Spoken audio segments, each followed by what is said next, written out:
Nathan.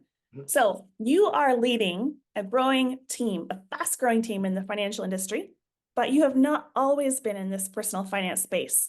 So why personal finance and why now? That's a really, really good question. Because if you would have asked me a few years ago, I could have given you a million scenarios, and not one of them, like of what I'd be doing, and not one of them would have been, finance. And so, I guess what started, like I was in the military. I was saving money in a thrift savings plan, a TSP, which is like a federal 401k for all intents and purposes.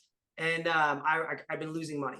And so I sat down with a professional. I learned about strategies for asset protection and cash accumulation that honestly sounded too good to be true, but also too good to pass up. So I started saving. I started saving a few extra $100 a month. Fast forward a few years, I realized the significance and legitimacy of what I was doing.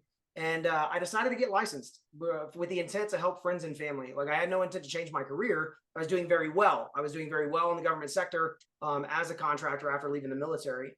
And so as I started kind of entering into this space, though, I realized we've entered the greatest transition of wealth in the history of this country. We're losing financial professionals at a significant rate. Those two things are happening because the baby boomer generation is dying and retiring. And what we see is like this influx of people moving into this space. And a lot of the times they're limited in scope. Maybe it's because they entered into banking or investment advising or insurance. Either way, like they kind of watch that lane.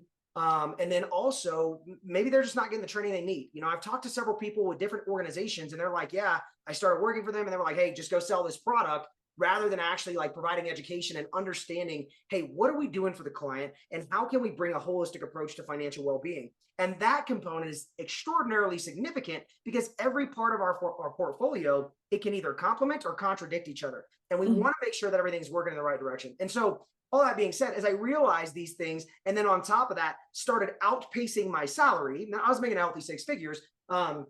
I realized like, hey, not only is this something that I'm passionate about and something that I can do, but I can also still provide for my family and maintain or enhance the lifestyle that I've created. And so I did. I decided to build a team. I'm very driven. I decided to build a team of ethically driven professionals. And that's what got me into this space. It's like, hey, we can be the difference. I'm the one who's crazy enough to think that we can change everything. And so we are.